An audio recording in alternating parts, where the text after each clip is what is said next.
हे दोस्तों नमस्कार। एक बार फिर से स्वागत है आपके अपने YouTube चैनल देव जी के ट्रिक्स में।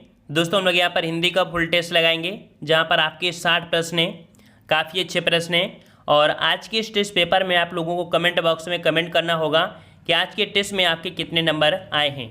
चलिए स्टार्ट करते हैं। गुड इवनिंग सभी को, गुड इवनिंग सभी को।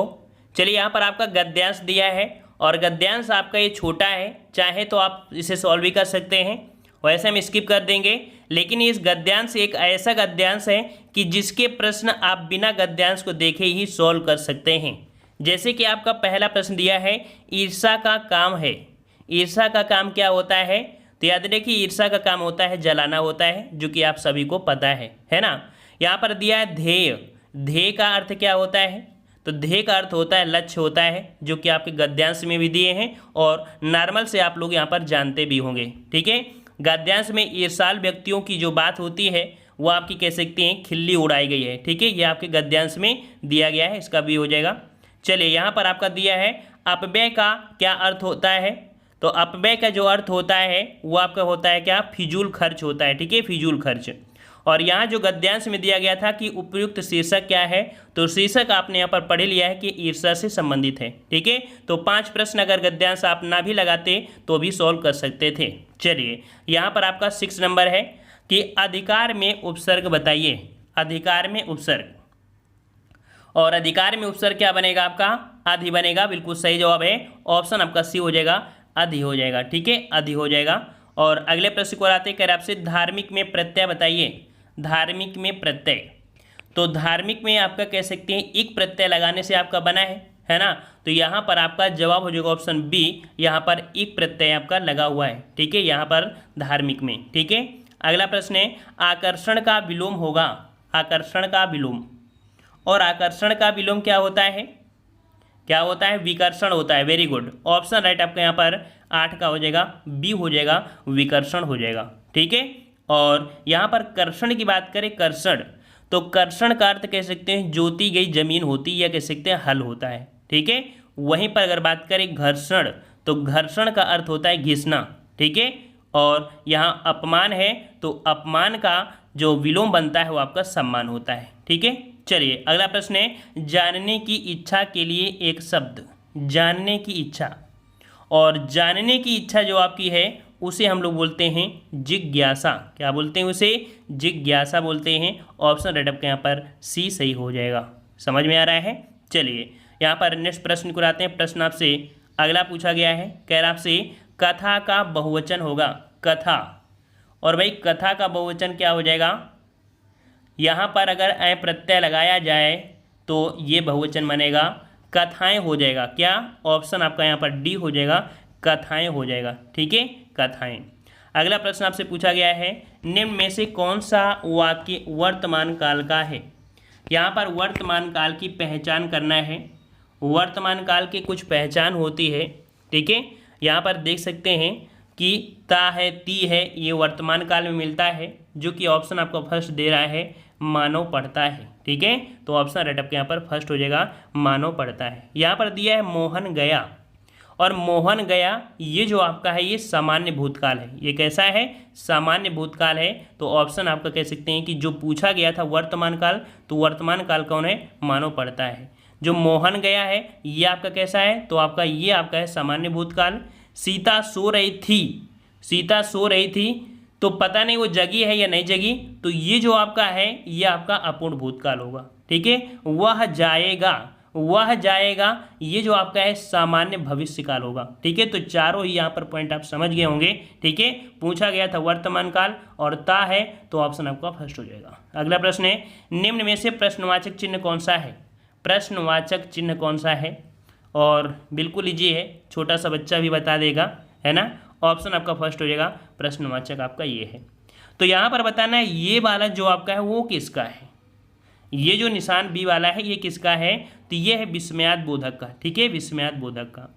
वहीं पर बात करें ये जो आपका सी वाला दिख रहा है, ये जो आपका है इसे बोलते हैं अल्प विराम। क्या बोलते हैं इसे? अल्प विराम बोलते हैं। और अगर बात करें इस वाले पॉइंट को, ठीक है, इस वाले पॉइंट को, तो इसे बोलते हैं हम लोग अर्धविराम बोलते हैं, ठीक है, अर्धविराम बोलते हैं। इस प्रकार से ये प्रश्न आपका होगा। अगला है रास्ता देखना मुहावरे का अर्थ। रास्ता देखना मुहावरे का अर्थ क्या बनेगा? तो 113 का ऑप्शन राइट आपका जवाब हो जाएगा यहाँ पर प्रतीक्षा करना। वेरी गुड, ऑप्शन राइट आपका यहाँ पर सी हो जाएगा, प्रतीक्षा करना होता है, ठीक है, प्रतीक्षा करना। अगले प्रश्न की ओर बढ़ते हैं। प्रश्न आपसे अगला पूछा गया है, एक हाथ से ताली नहीं बजती, लोकोक्ति का सही अर्थ क्या होगा? एक हाथ से ताली नहीं बजती है, बिल्कुल सही बात है। तो जवाब यहाँ पर आपका क्या हो जाएगा कि झगड़े के लिए दोनों पक्ष जिम्मेदार होते हैं, ठीक है, ऑप्शन आपका यहाँ पर सी हो जाएगा, झगड़े के लिए यहाँ पर दोनों पक्ष जिम्मेदार होते हैं। अगला प्रश्न है, निम्न में से दंत वर्ण कौन सा है? दंत वर्ण, दंत वर्ण यहाँ पर देख सकते हैं, जब हम बोलते हैं ता था दा, लेकिन यहाँ पर जो सा शब्द है, कौन सा? सा शब्द है, सा शब्द भी आपके दंत के अंतर्गत आता है। वैसे आप लोग जैसे ता था दा धा बोलते हैं ना, तो इसमें जो जीभ होती है वो आपके दांत की स्पर्श करती है, लेकिन जो सा भी होता है, सा भी आपको दांत को स्पर्श करता है, जीभ स्पर्श करती है। इस कारण से जो आपका सा है ये भी आपका किस में आएगा? दंत में आएगा, याद रखिएगा, ठीक है। चलिए अगले प्रश्न को आते हैं। प्रश्न आपसे अगला पूछा गया है कि निम्न में से अनुनासिक वर्ण कौन सा है? अनुनासिक वर्ण आपका कौन सा है? मतलब अनुनासिक वर्ण उसे बोलते हैं जिसको बोलने में मुंह और नाक से आवाज़ दोनों से आती है, और ऐसे वर्णों को हम लोग यहाँ पर पंचमा अक्षर भी बोलते हैं। तो पंचमा अक्षर आप दिख रहा होगा कि जो आपका माँ है ये आपका पंचमा अक्षर है, और इसे अनुनासिक वर्ण भी कहा जाता है, ठीक है, और आपके ओष्ठ वाले वर्ग में ये आता है। अगला प्रश्न है कि महेंद्र का संधि विच्छेद होगा। महेंद्र का संधि विच्छेद, यहाँ पर महेंद्र का जो संधि विच्छेद बनेगा वो आपका कौन सा? तो जवाब यहाँ पर बनेगा आपका महाधन इंद्र। क्या बनेगा? महाधन इंद्र बनेगा। और अगर महाधन इंद्र बन रहा है तो यहाँ पर हम लोग कह सकते हैं ये गुण संधि का है, क्योंकि यहाँ पर एक ही मात्रा है, और एक ही मात्रा में हमने पहचान के लिए बताया था कि जहाँ अगर ये शब्द लगता है वो आपका क्या होता है? गुण संधि होता है, ठीक है। चलिए तो इस प्रकार से फर्स्ट हो जाएगा। अगला प्रश्न है कि राज दरबार में कौन सा समास है? राज दरबार, और राज दरबार अर्थात कह सकते हैं कि राज दरबार राजा का दरबार, इसे अगर तोड़ते हैं तो बनेगा राजा का दरबार। और का जो होता है वो आपका संबंध होता है, तो यहाँ पर आपके क्या हो जाएगा? यहाँ पर संबंध कारक विभक्ति का प्रयोग हुआ है, अतः यहाँ संबंध तत्पुरुष समास होगा, जो कि ऑप्शन आपका यहाँ पर बी हो जाएगा, आपका तत्पुरुष समास। अगर तत्पुरुष समास में पूछता कौन, तो आपका संबंध तत्पुरुष हो जाता, ठीक है। अगला प्रश्न पूछा है यथा संभव में कौन सा समास है? यथा संभव, यहाँ पर आप देख सकते हैं यथा लग गया है, तो यथा शब्द जो आपका है, ये पूर्व पद जो आपका है वो आपको कह सकते हैं इसमें प्रधान है यथा, तो यहाँ पर कह सकते हैं कि ये एक अव्यय है, और जब अव्यय होते हैं तो वहाँ पर आपका पहला पद अव्यय हो गया, अर्थात आपका अव्ययी भाव समास होगा। ऑप्शन आपका यहाँ पर 19 का डी हो जाएगा, ओके। चलिए अगला है, निम्न में से कौन सा शब्द विदेशी है? कौन सा शब्द विदेशी है? 20 का जवाब देना है, और 20 का जवाब यहाँ पर देख सकते हैं जो आपका मील शब्द है, मील, ठीक है, मील शब्द जो आपका है ये यहाँ पर आपका क्या है? ये आपका विदेशी है। वहीं पर जो दूरी है, दूरी एक मात्रक होता है, ठीक है, यहाँ पर आपका बी हो जाएगा। अगला क्वेश्चन है हिमालय किस प्रकार की संज्ञा है? चलिए जवाब दीजिए, सभी साथी यहाँ पर जवाब देंगे। हिमालय किस प्रकार की संज्ञा है? तो जवाब यहाँ पर आपका क्या हो जाएगा? तो हिमालय आपका जवाब यहाँ पर फर्स्ट हो जाएगा आपका, ये व्यक्तिवाचक है। क्या है आपका? व्यक्तिवाचक, मतलब जिस शब्द से किसी एक वस्तु, व्यक्ति या स्थान आकृति का बोध हो उसे व्यक्तिवाचक संज्ञा कहते हैं। और यहाँ पर देख सकते हैं हिमालय सिर्फ एक ही है, बहुत हिमालय नहीं होते हैं, इस कारण से आपका व्यक्तिवाचक हो जाएगा। हाँ, अगर ये पर्वत का बात कर देता, तो पर्वत तो आपके बहुत हैं, पर्वत बहुत हो जाएंगे, तब उनको हम लोग कह सकते हैं जातिवाचक में बोल देते, लेकिन यहाँ पर ये किस प्रकार के हैं? तो व्यक्तिवाचक, क्योंकि हिमालय आपका सिर्फ एक ही है। समझ में आ गया होगा। चलिए अगला है, निम्न में प्रश्नवाचक सर्वनाम कौन सा है? प्रश्नवाचक सर्वनाम कौन सा है? तो प्रश्नवाचक आपको पता है, और बच्चों को भी पता होगा कि जहाँ पर कौन शब्द लगा हो वहाँ पर आपका प्रश्नवाचक होता है। जैसे कौन, क्या, क्यों, ऐसे शब्द मिल जाएं वहाँ पर हमेशा प्रश्नवाचक होता है। ऑप्शन आपका यहाँ पर डी सही हो जाएगा। अगला प्रश्न है, निम्न में कौन सा संख्यावाचक विशेषण है? संख्यावाचक विशेषण यहाँ पर आपका कौन है? संख्यावाची में आपकी संख्या का बोध कराता है, और संख्या में अगर बोध कराएगा तो यहाँ पर जवाब क्या हो जाएगा? देखो यहाँ पर कैसा शब्द तो होगा नहीं, गरीब भी नहीं होगा, सफ़ेद नहीं, यहाँ पर है कुछ, है ना, कुछ शब्द जो आपका है ये संख्यावाची है। लेकिन किस प्रकार से? हमने आपको संख्यावाचक के आप कह सकते हैं कि आपको निश्चित संख्यावाचक और अनिश्चित संख्यावाचक, परिमाण बोधक, है ना, ये सब आपको बताए थे। तो यहाँ पर ये अनिश्चित संख्यावाची में आएगा, तो यहाँ पर 23 का ऑप्शन आपका फर्स्ट हो जाएगा। समझ में आ गया होगा। चलिए अगला है, निम्न में से कौन सा हवा का पर्यायवाची नहीं है? हवा का पर्यायवाची नहीं है, 24 नंबर। तो यहाँ पर आप देख सकते हैं कि हवा के पर्यायवाची में यहाँ पर आपका वायु, समीर और पवन ये तो होते हैं, लेकिन यहाँ पर आप देख सकते हैं सलिल, ठीक है, सलिल ये हवा का पर्यायवाची नहीं होता है, ठीक है, याद रखिएगा। ये जो होता है ये जल का पर्यायवाची होता है। किसका होता है? जल का पर्यायवाची होता है। इस कारण से ऑप्शन आपका यहाँ पर डी से हो जाएगा। अगला प्रश्न है, निम्न में से कौन सा शब्द शुद्ध है? यहाँ पर शुद्ध शब्द की बात किया है, और देख सकते हैं हमने आपको बहुत पढ़ाया है ऐसे टेस्ट पेपर में, ठीक है। तो यहाँ पर जो आपका जवाब है आपका कौन सा? यहाँ पर फर्स्ट नंबर ज्योत्सना। जो ज्योत्सना है ये आपका बिल्कुल सही है। अब बात आती है कि इसमें से अदर ऑप्शन गलती हैं, तो क्या गलती हैं? देखिए यहाँ पर दिया है पुण्य, और पुण्य नहीं होता है मेरे भाई, क्या होता है उसमें? पूर्ण होता है, पूर्ण होता है, इस प्रकार से, ठीक है। वहीं आपका दिया है उन्नति, तो उन्नति नहीं, आपकी छोटी ती लगती है, ठीक है। क्षमा दिया है, क्षमा में आपका ये वाला छा होता है, इस कारण से कह सकते हैं ये भी 3 त्रुटि थी। फर्स्ट नंबर आपका सही था। समझ में आ गया। चलिए अगला क्वेश्चन है, निम्न में से कौन सा शब्द अशुद्ध है? कौन सा शब्द अशुद्ध है? चलिए 1 सेकंड में जवाब आना चाहिए, और यहाँ पर आपका जवाब क्या हो जाएगा?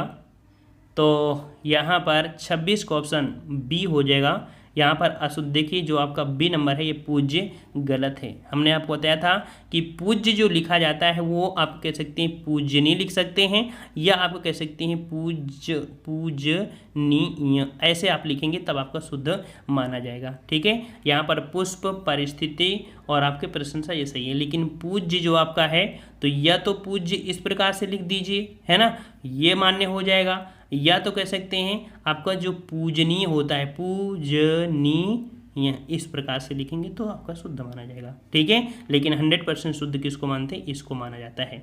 चलिए अगला क्वेश्चन यहाँ पर है, निम्न में कौन सा शब्द स्त्रीलिंग है? कौन सा शब्द स्त्रीलिंग है?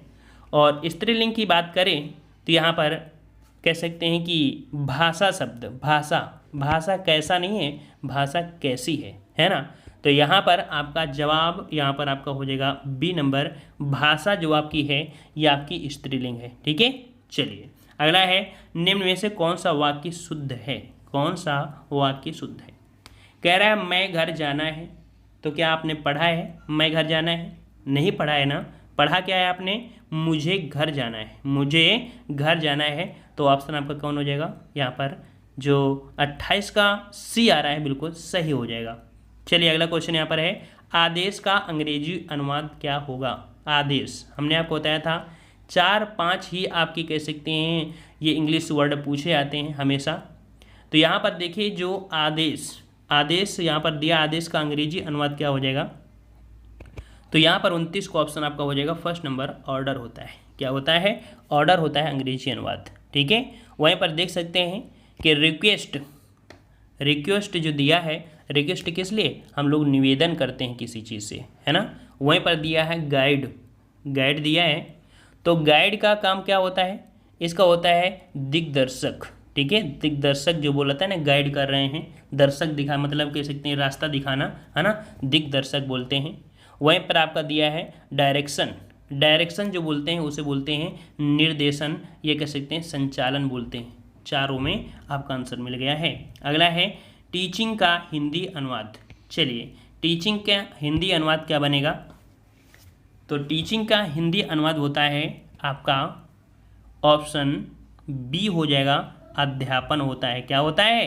अध्यापन होता है। याद रखिए टीचिंग का हिंदी अनुवाद होता है अध्यापन, ठीक है। वहीं पर अगर अध्ययन की बात करें तो अध्ययन मतलब होता है स्टडी, ठीक है, स्टडी करना अध्ययन होता है। निरीक्षण, निरीक्षण मतलब क्या होता है? इंस्पेक्शन, इंस्पेक्शन आपका होता है इसका निरीक्षण करना, ठीक है। और शिक्षण की बात करें तो शिक्षण होता है एजुकेशनल, ठीक है, एजुकेशनल आपका होता है शिक्षण। चारों ऑप्शन कंप्लीट हुए।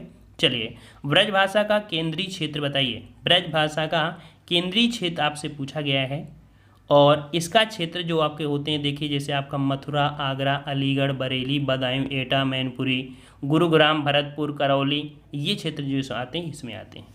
तो यहाँ पर आपका जो ऑप्शन कौन है? सी नंबर, मथुरा शब्द आपका है, ये ब्रज भाषा क्षेत्र के अंतर्गत आता है, याद रखिएगा। समझ में आ रहा है? चलिए, यहाँ पर जो ब्रज भाषा है, ब्रज भाषा ये जो आपकी है, आपकी सौर सेनी अपभ्रंश से, जो कि पश्चिमी हिंदी की उपभाषा के रूप में बहुत ही ज़्यादा आपकी विकसित है, ठीक है।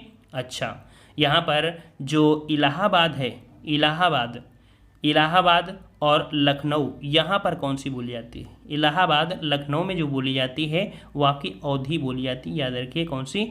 अवधी बोली जाती है। समझ में आया ना? लेकिन जो वाराणसी है, वाराणसी, वाराणसी में जो बोली जाती है वो आपकी कौन सी? तो वाराणसी में आपकी बोली जाती है भोजपुरी, ठीक है। क्या बोलेंगे इसे? भोजपुरी बोलेंगे। समझ में आ गया? थोड़ा थोड़ा बोली जाती है, पूर्णता नहीं बोलेगी, लेकिन हम लोग लगाएंगे जो मैक्सिमम होती है। चलिए, नेक्स्ट प्रश्न आपका है कि हिंदी को निम्नलिखित में से किसमें वर्गीकृत नहीं किया जाता है? किसमें वर्गीकृत नहीं किया जाता है? तो आप देख सकते हैं, पहाड़ी हिंदी जो आपकी होती है, पश्चिमी हिंदी भी होती है, पूर्वी हिंदी भी होती है, लेकिन दक्षिणी हिंदी ये आपके हिंदी के वर्गीकृत में नहीं आती है ना। तो ऑप्शन जिसका बी आ रहा है बिल्कुल सही जवाब हो जाएगा। अगला प्रश्न पूछा गया है कि अर्धशासकीय पत्र के संदर्भ में कौन सा कथन गलत है?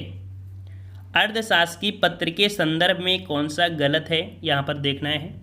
पहला पॉइंट किया है कि इसका स्वरूप व्यक्तिगत पत्र के समान होता है, और यहाँ पर दूसरा है कि यह पत्र अन्य पुरुषों में लिखा जाता है। तो देखिए, यहाँ पर जो बी नंबर आपका है ये गलत हो जाएगा कि यह पत्र अन्य पुरुष में लिखा जाता है, ये यहाँ पर आपका गलती हो जाएगी। याद रखिएगा कि जो सरकारी अर्थात किसी सरकारी अधिकारी द्वारा अन्य अधिकारी या कर्मचारी या गैर सरकारी व्यक्ति को सरकारी कार्य के संदर्भ में किसी खास मामले की ओर ध्यान आकर्षित करने के लिए विचार विमर्श के लिए हम लोग यहाँ पर करते हैं, तो ऐसे पत्रों को हम लोग अर्ध सरकारी पत्र कहते हैं, ठीक है। तो यहाँ पर जो अभिवादन या संबोधन का विशेषण मात्र होता है, विशेष मात्र होता है, तो यहाँ पर आपको जो गलती है वो आपके बी, यहाँ पर कह सकते हैं कि यह पत्र अन्य पुरुषों में लिखा जाता है, ये यहाँ पर आपका गलत है, ठीक है, ये आपका गलत है।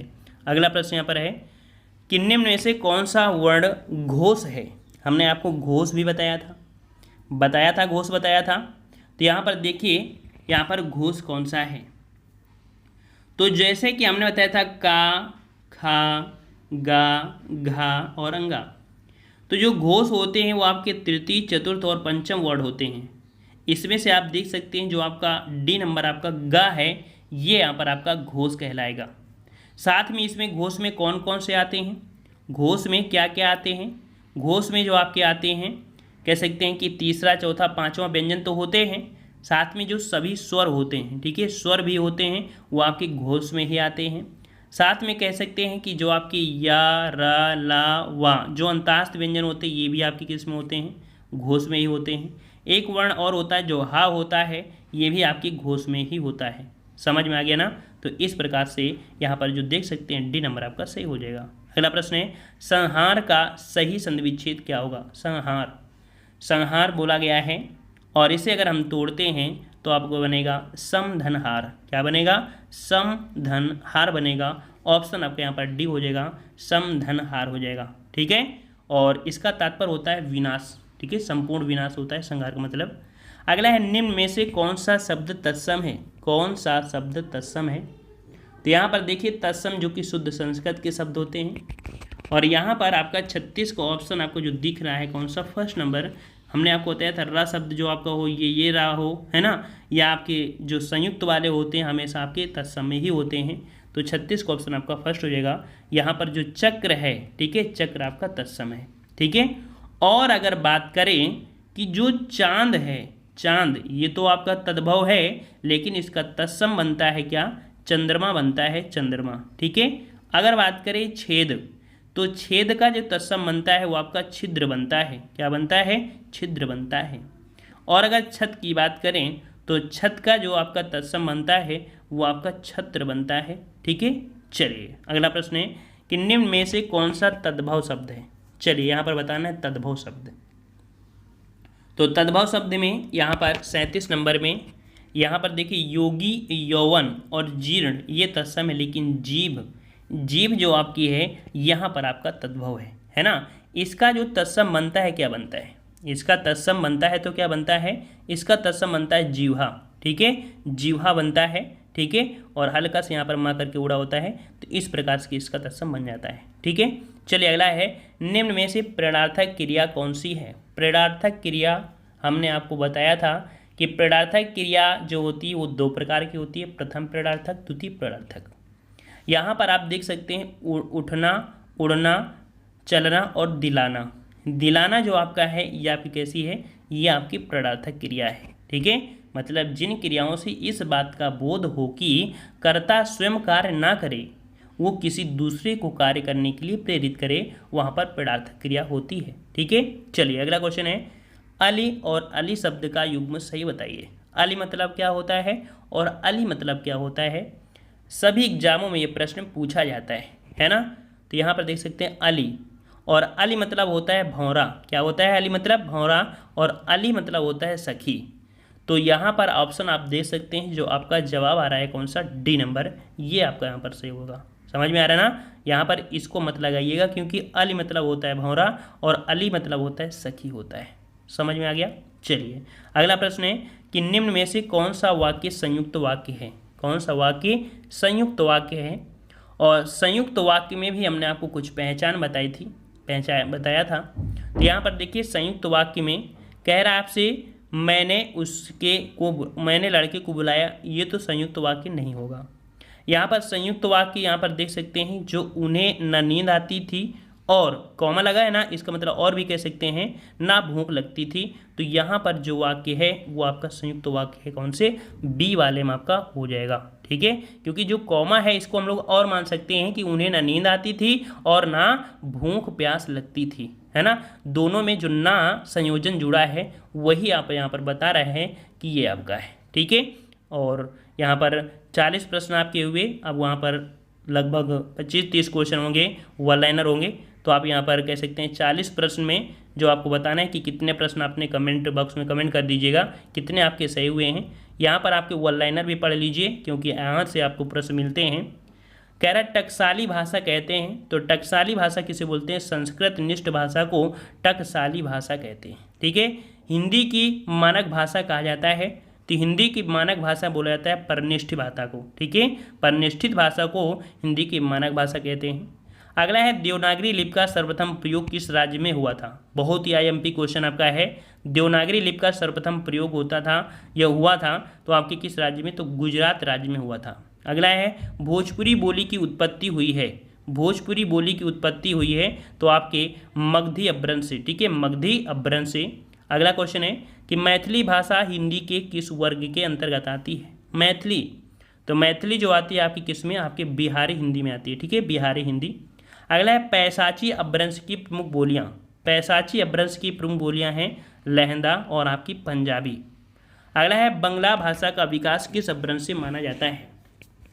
तो याद रखिएगा बंगला भाषा का विकास होता है आपके मगधी अपभ्रंश से। ठीक है, मगधी अपभ्रंश से। नेक्स्ट प्रश्न आपका है देवनागरी लिपि जिसे हिंदी भाषा में स्वरों की संख्या कितनी है। हमने आपको बताया था जब भी आपको बोले तो वहाँ पर आपकी संख्या आपकी 11 होती है। अगला है भारतीय संविधान में हिंदी भाषा में संबंधित जो अनुच्छेद हैं वो आपके कितने हैं। तो याद रखिए भारतीय संविधान जो हिंदी भाषा से संबंधित है। ठीक है, हिंदी भाषा से संबंधित जो आपके आर्टिकल हैं वो आपके 343 से स्टार्ट होते हैं और 351 तक होते हैं जो हिंदी भाषा से संबंधित आपके हैं। अगला है राजभाषा आयोग के प्रथम अध्यक्ष कौन थे। तो यहाँ पर राजभाषा आयोग के प्रथम अध्यक्ष दिया है बाल गंगाधर खेर।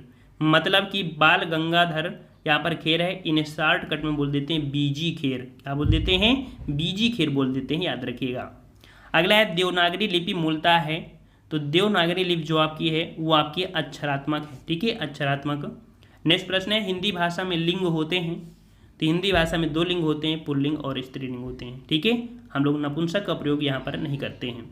अगला हिंदी भाषा में वचन कितने होते हैं, तो हिंदी भाषा में वचन भी कितने होते हैं, 2 होते हैं, आपके एक वचन और बहुवचन। काफ़ी बच्चे गलतियाँ कर जाते हैं क्योंकि बचपन में वो संस्कृत पढ़े होते हैं तो बोलते हैं एक वचन बहुवचन, है ना, ऐसे बोल देते हैं, एक वचन द्विवचन बहुवचन बोल देते हैं। लेकिन याद रखिए हिंदी भाषा में वचन कितने होते हैं, 2 होते हैं। अभी जो जूनियर असिस्टेंट का एग्जाम हुआ था तब ये क्वेश्चन आपका पूछा गया था। अगला क्वेश्चन यहाँ पर दिया गया है कि जयपुरी बोली को और किस नाम से जाना जाता है, जयपुरी बोली, और जयपुरी बोली को जो जाना जाता है वो किस नाम से, तो आपके ढूंढाही नाम से। ठीक है, या आपकी राजस्थानी ये कह सकते हैं, इसे ढूंढाही के नाम से जानते हैं। अगला है मेवाती बोली के किस उपभाषा में आती है, तो देखिए मेवाती जो आपकी आती है राजस्थानी में, वो भी कौन से, तो राजस्थानी में जो ऊपरी वाली भाषा होती है, उत्तरी वाली राजस्थान, वहाँ पर आपकी होती है मेवाती। ठीक है, अगला है दिल्ली किस बोली के अंतर्गत है, दिल्ली, तो दिल्ली के अंतर्गत जो बोली है वो आपकी खड़ी बोली होती है, जिसे हम लोग कौरवी के नाम से जानते हैं।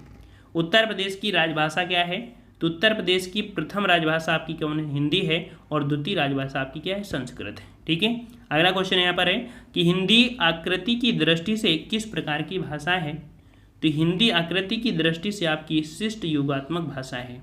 अगला प्रश्न है गाजीपुर में बोली जाने वाली प्रमुख बोली, तो गाजीपुर में बोली जाने वाली प्रमुख बोली जो आपकी वो आपकी भोजपुरी है। ठीक है, भोजपुरी। नेक्स्ट प्रश्न है हड़ौती बोली है, हड़ौती, तो भैया हड़ौती जो बोली जाती है आपकी कहाँ पर, अभी हमने बताया राजस्थान में। किस क्षेत्र की बोली को काशिका कहा जाता है, काशिका, तो ये क्वेश्चन आपका बहुत पूछा जाता है, तो काशिका से ही आपको पता चल रहा है कि आपकी कहाँ पर, ये आपकी काशी अर्थात बनारस में बोली जाती है। ठीक है, अगला है आगरा और मथुरा, और आगरा और मथुरा की बात करेंगे तो यहाँ पर आपकी ब्रज भाषा बोली जाती है। ठीक है, ब्रज क्षेत्र है तो ब्रज भाषा आपका हो जाएगा। अगला है ब्रजबुल के नाम से जानी जाती है, तो ब्रजबुल के नाम से जानी जाती है आपकी कौन, पुरानी बंगला। ठीक है, पुरानी बंगला। अगला है गुरमुखी लिपि में लिखी जाती है, गुरमुखी लिपि में लिखी जाती है, तो जो पंजाबी है, पंजाबी को हम लोग गुरमुखी लिपि में लिखते हैं। नेक्स्ट प्रश्न है कि पाली किस धर्म की भाषा है, पाली जो आपकी है किस धर्म की भाषा है, तो आपके बौद्ध धर्म की ये भाषा है। इसमें से उनके द्वारा दिए गए उपदेश या लिखे गए ग्रंथ सभी आपकी पाली भाषा में हैं। प्राकृत किस धर्म की है, तो प्राकृत ये जैन धर्म की आपके है, इसके ग्रंथ भी और इनके जो बोली जाने वाली भाषा ये आपकी किस में थी, आपकी जैन में थी। अगला है भाषाई आधार पर सर्वप्रथम किस राज्य का गठन हुआ था, तो सर्वप्रथम गठन हुआ था आपके आंध्र प्रदेश का हुआ था। ठीक है, और अगले प्रश्न को आते हैं। प्रश्न कह रहा है आपसे बनारस, गोरखपुर और आजमगढ़, बनारस और गोरखपुर और आजमगढ़ में जो बोली होती है वो आपकी भोजपुरी होती है। ठीक है, आपके इलाहाबाद, लखनऊ, ठीक है, और आपके फैजाबाद, रायबरेली यहाँ पर बोली जाती है आपकी अवधी। ठीक है, अगला है कि दरभंगा, मुजफ्फरपुर और मुंगेर, दरभंगा, मुजफ्फरपुर और मुंगेर में जो बोली जाती है वो मैथिली बोली जाती है। ठीक है, अगला है बिलासपुर, रायगढ़ और आपके रायपुर में रायगढ़ और रायपुर में जो बोली जाती है वो आपकी छत्तीसगढ़ी बोलती हैं। ठीक है, क्योंकि छत्तीसगढ़ में पढ़ते हैं। अगला है बहुसंख्यक जनता जन समूह के द्वारा प्रयोग की जाने वाली जो भाषा है वह आपकी होती है राष्ट्रभाषा। ठीक है, बहुसंख्यक जनता या जन समूह के द्वारा प्रयोग की जाने वाली भाषा आपकी राष्ट्रभाषा होती है। ठीक है, और भाषा की लघुतम इकाई क्या है, तो आपकी शब्द होती है। अब यहाँ पर आपकी राष्ट्रभाषा है, याद रखिएगा कि आपके संविधान में राष्ट्रभाषा नाम नहीं लिया गया है, क्या लिया गया है, आपकी राज्य भाषा नाम लिया गया है। ठीक है, राज्य भाषा आपका नाम लिया गया है। राज्य भाषा मतलब होता है कि जो कार्य ऑफिस में होते हैं आपकी किस भाषा में, तो आपकी हिंदी में होती है, इस कारण से यहाँ पर आपकी ये राजभाषा हो गई। ठीक है, तो यहाँ पर आपको बताना है कौन सा, यहाँ पर राजभाषा बताना होगा। ठीक है, तो हिंदी के हमने यहाँ पर पहले 40 प्रश्नों का ऑब्जेक्टिव टेस्ट लगाया है। जो बच्चे लेट में जुड़ा करते हैं वो बच्चे पहली बात तो टाइम से आया करें 8:30 से, और अगर 8:30 से नहीं आ पाते हैं तो वो लोग कह सकते हैं कि वीडियो एक बार पुनः फिर से देख लिया करिए, क्योंकि ये अभी आपके भविष्य की बात होती है। एक एक दिन आप अगर ऐसे छोड़ेंगे, हो सकता है जो प्रश्न आप छोड़ के जा रहे हैं वो प्रश्न आपके एग्ज़ाम में आ जाएं और आपकी एग्ज़ाम को वहाँ पर ख़राब कर सकते हैं। इस कारण से आपसे रिक्वेस्ट है कि जो बच्चे बाद में जुड़ते हैं वो लोग यहाँ पर पुनः से एक बार वीडियो को रिवीजन कर लिया करिए और उसमें से ऑब्जेक्टिव टेस्ट जरूर लगाया करिए, क्योंकि इस समय आपके 40 प्रश्न के साथ साथ ऑब्जेक्टिव टेस्ट मिल रहे हैं। तो ऑब्जेक्टिव तो महत्वपूर्ण हैं, लेकिन 40 प्रश्नों का जो टारगेट हमारा है ये ऑब्जेक्टिव टेस्ट आपको कराना, तो वो तो हम आपको कराते हैं। यहाँ पर एक्स्ट्रा आपको दे देते हैं जो कि वन लाइनर है और एग्जाम में बहुत पूछे जाते हैं। ठीक है, और जिसको जिसको पसंद आया है वो लोग चैनल को सब्सक्राइब भी करें अगर नहीं सब्सक्राइब किए हैं, और वीडियो को भी लाइक करें। ठीक है, मिलते हैं एक नए वीडियो में, तब तक के लिए धन्यवाद। जय हिंद, जय भारत।